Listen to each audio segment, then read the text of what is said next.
पाप और पुण्य क्या है? मनुष्य चाहते या न चाहते हुए भी जीवन में बहुत से पाप कर बैठता है, लेकिन वह फिर भी प्रायश्चित वह साधु का दर्जा हासिल कर सकता है। गीता के जरिए जानिए कि मनुष्य पाप करने के बावजूद किस तरह से भगवान को प्राप्त कर सकता है। दोस्तों, स्वागत है आपका हमारे चैनल अच्छी सीख पर। आपसे एक रिक्वेस्ट है, हमारे चैनल को सब्सक्राइब करें, लाइक और शेयर जरूर करें। तो आइए जानते हैं पाप को पुण्य में कैसे बदले। अपि चेत सुदुराचारो भजते मामन्य भाग साधुरेव समंतव्यः समयग्वसितो ही सह अर्थार्थ एकमात्र ईश्वर परमपिता। भगवान श्री कृष्ण अर्जुन से कहते हैं कि यदि कोई बहुत ही दुराचारी व्यक्ति भी प्रेम व भक्ति के अनन्य भाव से हमको भजता है तो वह साधु है, क्योंकि उसने भली भांति निश्चय कर लिया है कि परम पिता परमेश्वर कृष्ण के भजन के समान अब अन्यत्र कहीं कुछ नहीं है।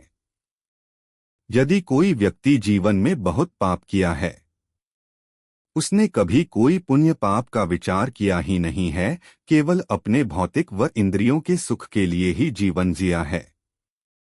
किसी कारणवश यदि उसको अपने किए गए पाप का बोध हो जाए, अर्थात वो अच्छी तरह जान ले कि हमने अब तक जीवन में जो भी पाप कर्म किए वो बहुत ही गलत थे, अब वो क्या करे? वो सदैव इस चिंतन में है कि हमारे पाप कैसे कटेंगे, जो हमने कमाया वो व्यर्थ था।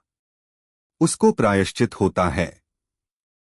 जब जीवात्मा अपने पाप कर्मों का प्रायश्चित करती है तो उसकी आत्मा पवित्र होती है।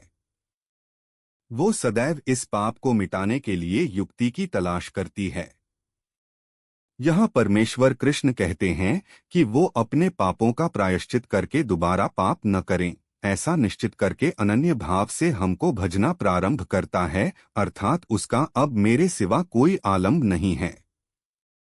भगवान कहते हैं कि ऐसी स्थिति में वो मेरी नज़र में साधु हो गया तथा मेरा प्रिय भक्त हो गया, क्योंकि उसने निश्चित कर लिया कि मेरे भजन के समान अब उसके लिए कुछ भी नहीं है। हमने अब तक जो भी कर्म किए हैं, उन सब कर्मों का एकांत में चिंतन करें। हमने क्या गलत किया, हमसे कहाँ कहाँ कब पाप हुआ, आत्मचिंतन करें। अभी बहुत समय है, उन पापों का प्रायश्चित करें। अब संकल्प लें कि कभी भविष्य में कोई भी पाप नहीं करेंगे, व शेष जीवन निष्काम कर्म करते हुए भगवान की भक्ति में व्यतीत करेंगे। कृष्ण के अलावा मेरा कोई नहीं है, उसके भजन के समान सुख अन्यत्र कहीं नहीं है।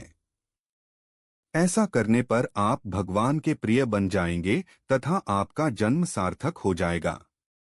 इस मानव जन्म का मूल उद्देश्य समाज के लिए कुछ अच्छे कार्य निष्काम भाव से करते हुए स्थितिप्रज्ञ बने रहना व अपने जीवन को हरि चरणों में समर्पित करना ही है।